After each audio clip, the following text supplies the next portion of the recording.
안녕하세요. 주식연구하는 카이스트생 카이스탁입니다. 오늘은 이제 PM풍력을 통해서 매도 시스템 수정을 한번 해봅시다. 제가 이제 컨텐츠 준비 겸 PM풍력 같은 좋은 종목 고르고 최대한 수익을 취하지 못한 이유를 분석을 하고 어떻게 수정을 할지 알려드릴게요. 제가 이 영상을 준비한 건 여러분들도 꼭 매매가 끝나면 종목 선정부터 매도까지 복귀를 꼭 해보시라는 마음에 하는 겁니다. 그리고 구독자분들은 꼭 끝까지 들으세요. 알아야 할 것, 그리고 제가 경험한 것들을 설명해 놨습니다. 일단 PM풍년 종목 선정은 어떻게 했나요? 이 부분은 저의 특성 때문에 선정을 한 겁니다. 어떤 특성? 정치에 대한 관심이 많다 보니까 정치에서 향후 그림을 잘 그려서 선정을 하게 된 겁니다. 선정하게 된 이유를 잘 듣고 구독자분들도 해보시기 바랍니다. 일단 이 종목을 선정한 시기가 구체적으로 언젠지는 기억이 안 나는데 하여튼 이 언저리입니다. 9월에서 10월인가? 이 그쯤일 겁니다. 그때 선정한 이유가 김동연이라는 인물의 테마주였고 김동연이라는 인물이 앞으로 양쪽 정당에서 러블콜을 할 수 있는 인물이고 그 그림을 그려서 대선 후보는 아니더라도 대선 후보의 페이스메이커 정도는 되겠다는 그림이 나왔기 때문에 선정을 했습니다. 여기서 그림을 그리는 게 중요한데 이걸 하려면 정치를 잘 알아야 합니다. 꿀팁 하나 드리면 정치 잘하는 건 간단합니다. 시사 예능을 보시면 됩니다. 저 같은 경우에는 옛날에는 썰전, 정치합시다 이런 걸 봤는데 요즘에는 없어져서 강적들이란 시사 예능을 챙겨봅니다.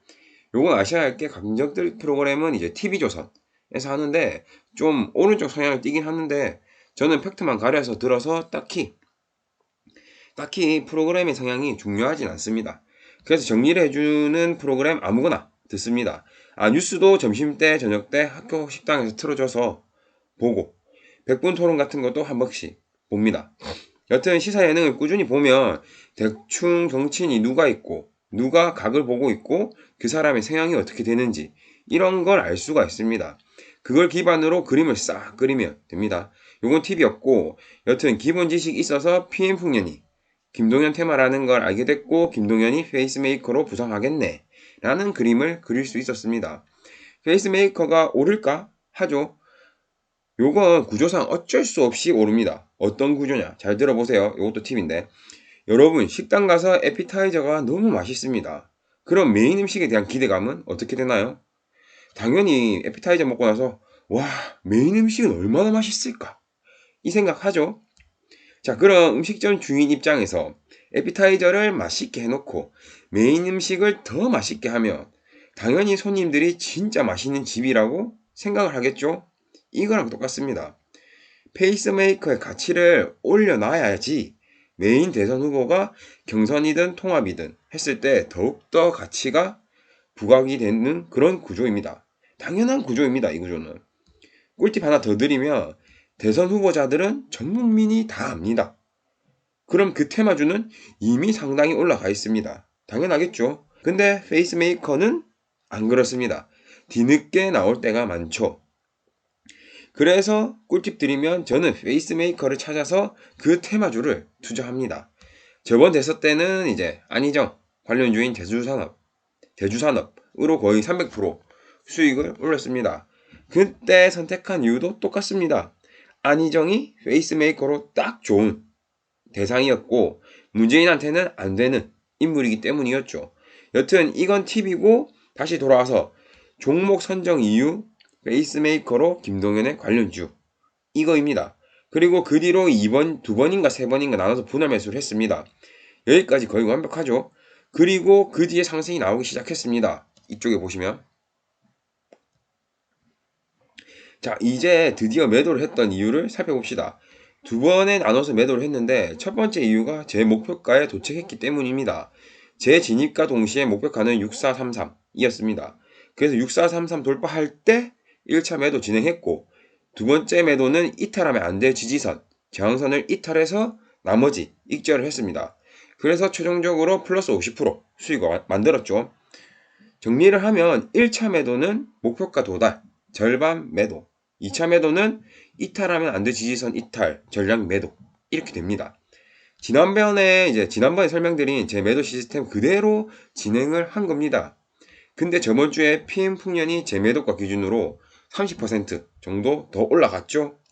그럼 이건 좀 수정을 해야 합니다. 왜냐? 30%더 올라간 거는 너무 크게 더 올라갔기 때문입니다. 그래서 제가 좀 살펴봤는데 일단 저는 안정적인 매매를 하는 위주라고 말씀드렸죠. 무조건 목표가의 절반 익절을 해야 한다는 건 기본적인 생각이 있어서 목표가에서 무조건 절반 익절하는 건 그대로 유지할 생각입니다. 그 다음이 문제입니다. 이 차트를 보면 일단 잡다한 지지선, 장선 지우고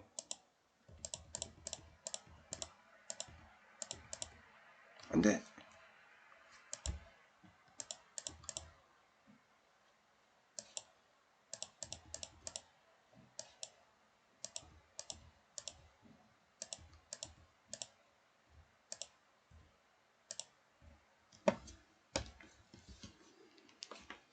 중요하다 생각한 익절가만 남겨두겠습니다. 이 선이죠. 그래서 이날 이탈할 때 보시면 이날 종가 때 매도를 했습니다. 자, 그 다음 차트가 어떻게 움직였나요? 보이시죠? 지지선 저항선에서 반등이 안 나오고 22평선에서 지지 반등이 나왔습니다. 그래서 매도 시스템을 앞으로 지지선 저항선 플러스 이평선까지 추가해서 매도선을 정해야 할 것 같습니다. 그리고 저의 목표가에서 매도할 당시 세력이 이탈은 없었습니다.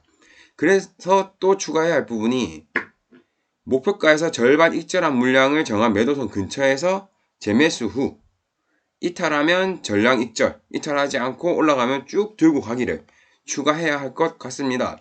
사실 디지캡을 현재 그렇게 운영을 하고 있습니다.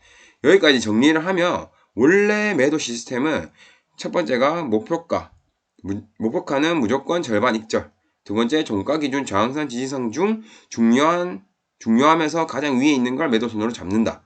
이거였는데 수정하면 목표가는 무조건 절반 익절 그대로 유지를 하고 종가 기준 저항선 지지선 플러스 이평선 중 중요하면서 가장 위에 있는 걸 매도선으로 잡는다.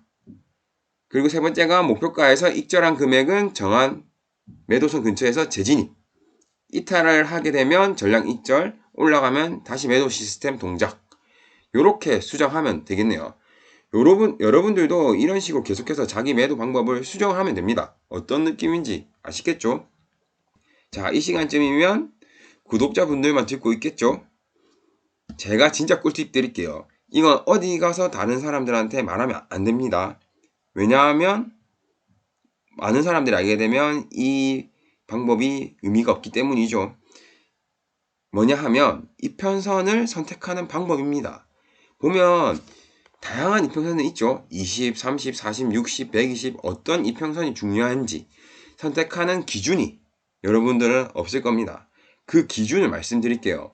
이건 진짜 다른 사람한테 말하면 안 돼요. 세력도 사람입니다. 그럼 성향이란 게 있습니다. 그럼 세력이 차트를 그리는데 그 성향이 차트에 녹아 있겠죠, 당연히. 그래서 계속적으로 중요한 이평선이 모든 차트에 존재합니다. 특히 비슷한 자리에서는요. 자, 예를 들어 드릴게요. 이해하기 쉽게. 잘 보세요. 일단 최근 PM 풍년 차트 보면 딱 보시면 22평선에서 반등 나왔죠. 그럼 이 세력은 상승시킬 때 22평선에서 반등을 시키는 성향이 있구나를 알 수 있습니다. 그쵸? 자, 그럼 이전 상승으로 가봅시다. 바로 이 부분이죠. 어때요? 놀랍죠? 이전에도 놀랍게도 상승시킬 때 22평선을 중요시한 전례가 있습니다. 이건 완전 꿀팁입니다. 각 세력들마다 각 성향이 존재합니다. 그것까지 고려를 할 수가 있는 거죠. 사실 이걸 제가 알고 있었는데 까먹고 있었어요. 이래서 기록하고 다시 보고 이런 게 참 중요합니다. 이것만 기억하고 있어도 바로 피임풍력 매도 시스템 수정을 했을 건데 여튼 그럼 최종적인 수정된 매도 시스템을 정리를 하며 첫 번째 목표가는 무조건 절반 익절, 두 번째 종가 기준 저항선 지지선 플러스 이평선인데 이평선 선택은 어떻게 하냐? 세력 성향을 미리 파악하는 거. 아시겠죠? 요거를 추가하시면 됩니다. 그리고 나머지는 똑같습니다. 이렇게 될 것 같네요. 그리고 이걸 기반으로 디지캡 한번 짧게 봐봅시다. 이 봐봐요. 디지캡 요놈들은 22평선이 아닙니다. 중요한 게. 여기 보시면, 여기 보이시죠? 여기 봐보세요. 그리고 제가 현재 끌고 가는 방법이 거의 디지캡에서 다 맞는 걸 봐서는 디지캡을 이제 끌고 가는 세력은 지지선, 저항선을 더 중요시 여기는 것 같네요. 그래서 이제 최근에 22평선, 이 부분 보이죠? 이 22평선 뚫린 상황을 생각해보면 22평선 뚫렸다고 손절하는 사람들은 바보가 되는 거고, 지지선, 저항선을 보고 홀딩한 사람은 더 수익을 볼 수 있는 겁니다. 어떤 느낌인지 아시겠죠? 그리고 얼마나 이게 유효한 방법인지도 아시겠죠? 각자 들고 있는 종목을 꼭 분석을 해보시기 바랍니다. 그리고 그 세력의 성향까지 파악을 해보시고요. 네, 오늘은 이제 여기까지 컷하고 도움되셨다면 구독, 좋아요 감사합니다.